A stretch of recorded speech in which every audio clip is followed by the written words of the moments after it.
नमस्कार, मैं हूं आपके साथ प्रिया सिन्हा। हमारे खास प्रोग्राम क्या कहते हैं नरेंद्र मोदी में आज आपको सुनवाएंगे पीएम मोदी का वो ऐतिहासिक भाषण जो उन्होंने 11 सितंबर 2019 को उत्तर प्रदेश के मथुरा में दिया।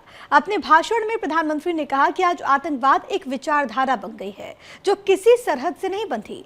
ये एक ग्लोबल प्रॉब्लम है जिसकी मजबूत जड़ें हमारे पड़ोस में फल फूल रही है और इस विचारधारा को आगे बढ़ाने वालों के खिलाफ आज पूरे विश्व को संकल्प लेने की जरूरत है।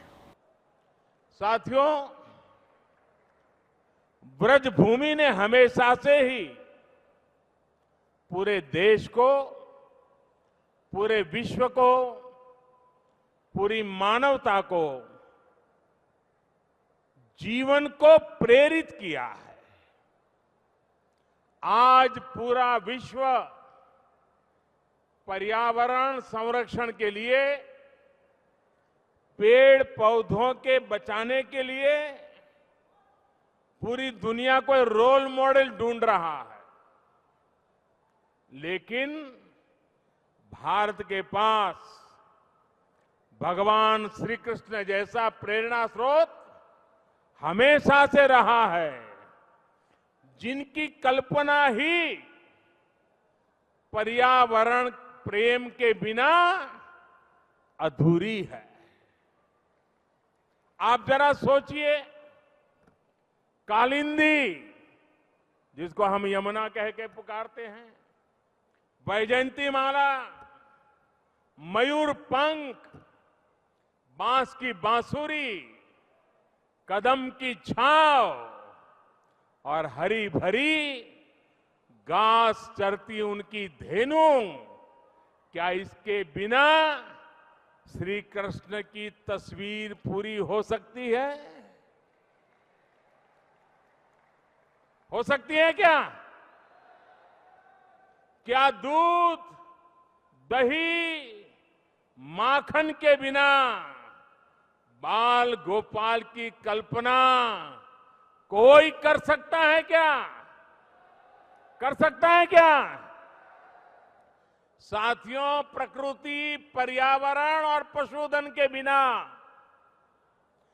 जितने अधूरे खुद हमारे आराध्य नजर आते हैं, उतना ही अधूरापन हमें भारत में भी नजर आएगा।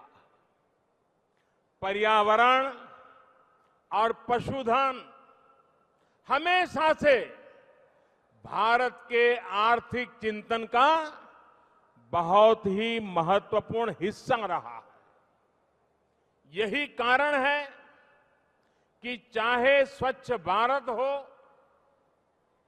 जल जीवन मिशन हो या फिर कृषि और पशुपालन को प्रोत्साहन, प्रकृति और आर्थिक विकास में संतुलन बनाकर ही हम सशक्त और नए भारत के निर्माण की तरफ आगे बढ़ रहे हैं। भाई और बहनों, इसी चिंतन को आगे बढ़ाते हुए आज अनेक बड़े संकल्प हमने यहां लिए हैं और मैं मानता हूं देश के कोटि कोटि पशुओं के लिए, पर्यावरण के लिए, पर्यटन के लिए ऐसा कार्यक्रम आरंभ करने के लिए ब्रजभूमि से बेहतर हिंदुस्तान में कोई स्थान नहीं हो सकता।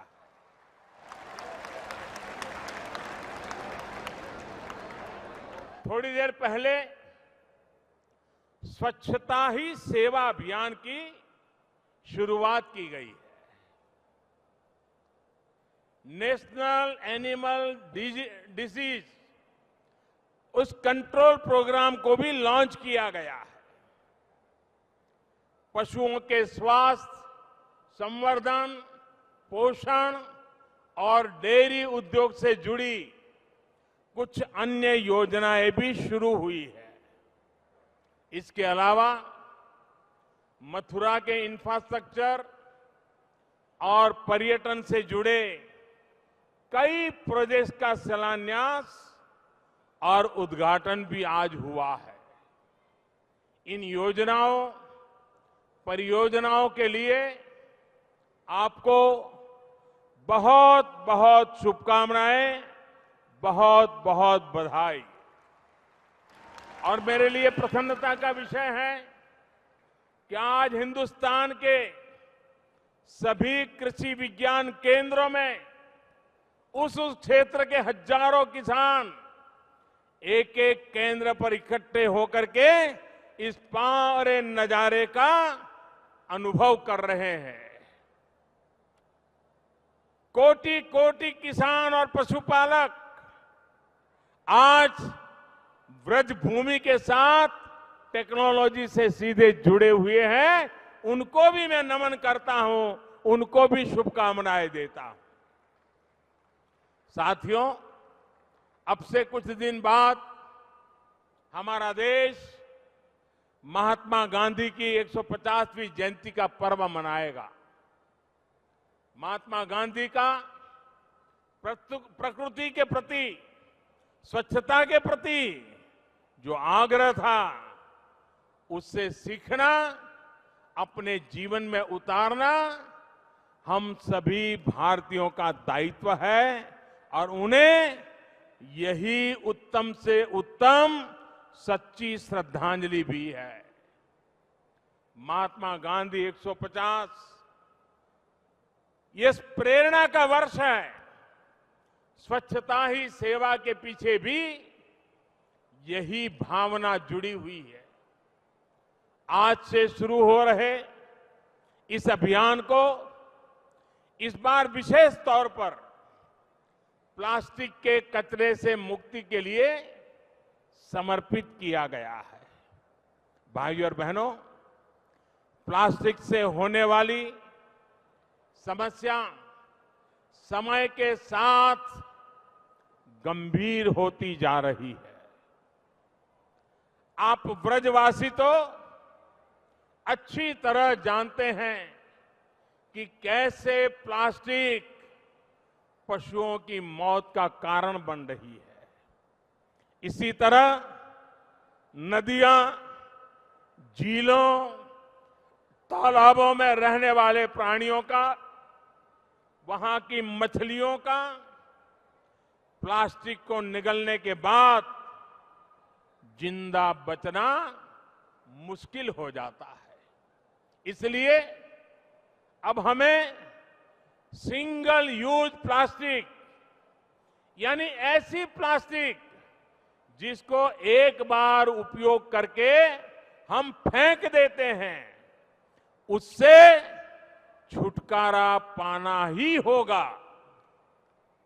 हमें ये कोशिश करनी है कि इस वर्ष 2 अक्टूबर तक अपने घरों को, अपने दफ्तरों को, अपने कार्यक्षेत्रों को सिंगल यूज प्लास्टिक से मुक्त करें। मैं देश भर में गांव-गांव में काम कर रहे हर सेल्फ हेल्प ग्रुप से, सिविल सोसाइटी से, सामाजिक संगठनों से, युवा मंडलों से, महिला मंडलों से, क्लबों से, स्कूल और कॉलेज से, सरकारी और निजी संस्थानों से, हर व्यक्ति, हर संगठन से इस अभियान से जुड़ने के लिए हृदयपूर्वक बहुत बहुत आग्रह करता हूं। आपके संतानों के उज्जवल भविष्य के लिए हमें ये करना ही होगा। आप प्लास्टिक का जो कचरा इकट्ठा करेंगे, उसको उठाने का प्रबंध प्रशासन करेगा और फिर उसको रिसाइकल किया जाएगा। जो कचरा रिसाइकल नहीं हो सकता, उसको सीमेंट फैक्ट्रियों में या फिर रोड बनाने में काम लाया जाएगा। भाइयों और बहनों, अब से कुछ देर पहले मुझे कुछ ऐसी महिलाओं से मिलने का अवसर मिला है जो विभिन्न प्रकार के प्लास्टिक को अलग अलग करती है। इस प्लास्टिक का अधिकांश भाग रिसाइकल कर दिया जाता है। इससे उन महिलाओं को आमदनी भी हो रही है। मैं समझता हूं इस तरह का काम गांव-गांव में किए जाने की जरूरत है। वेस्ट टू वेल्थ यानी कचरे से कंचन की ये सोच ही हमारे पर्यावरण की रक्षा करेगी, हमारे आसपास के वातावरण को स्वच्छ बनाएगी। साथियों, स्वच्छता ही सेवा अभियान के साथ ही कुछ परिवर्तन हमें अपनी आदतों में भी करने होंगे। मैं आपसे लाल किले से भी इस बारे में बता चुका हूं। आज फिर इस विषय को उठा रहा हूं। हमें यह तय करना है कि हम जब भी दुकान में, बाजार में सब्जी लेने के लिए, कुछ भी खरीदारी के लिए जाएं, तो साथ में अपना झोला, थैला, बैग जरूर लेकर के जाएं। कपड़े का हो, जूट का हो, अवश्य ले जाएं। पैकिंग के लिए दुकानदार प्लास्टिक का उपयोग कम से कम करें, ये भी हमें सुनिश्चित करना होगा। मैं तो इसके भी पक्ष में हूं कि सरकारी दफ्तरों में, सरकारी कार्यक्रमों में भी प्लास्टिक की बोतलों के बजाय मेटल या मिट्टी के बर्तनों की व्यवस्था हो। साथियों, जब पर्यावरण साफ रहता है, आसपास गंदगी नहीं रहती, तो इसका सीधा और सकारात्मक असर स्वास्थ्य पर भी दिखाई देता है। मैं योगी जी की सरकार की प्रशंसा करूंगा कि वो स्वच्छता और स्वास्थ्य को लेकर बहुत गंभीरता से काम कर रही है। ये उनकी सरकार की कोशिशों का ही परिणाम है, और जिसका अभी विस्तार से ब्यौरा योगी जी ने दिया। मस्तिष्क ज्वर के कारण, उस बुखार के कारण, और पार्लियामेंट का कोई ऐसा सत्र नहीं जाता था जब योगी जी जब पार्लियामेंट के मेंबर थे, इस मुद्दे पर दर्दनाक कथा सुना करके देश को जगाने की कोशिश करते थे।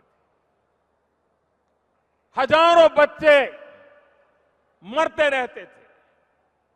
जब योगी जी की सरकार बनी, अभी तो शुरुआत थी, लेकिन उसी मौत को लेकर के जिस योगी जी ने जिस बीमारी के खिलाफ जिंदगी भर लड़ाई लड़ी, पार्लियामेंट को जगाया, देश को जगाया, कुछ वेस्टेड इंटरेस्ट ग्रुपों ने उस सारे हादसे को, पुरानी बातों को भुला करके उन्हीं के माथे पर मढ़ दिया। लेकिन योगी जी डिगे नहीं, डरे नहीं। जिस मुद्दे को लेकर के 30-40 साल से वो लगातार काम कर रहे थे, उसको उन्होंने छोड़ा नहीं।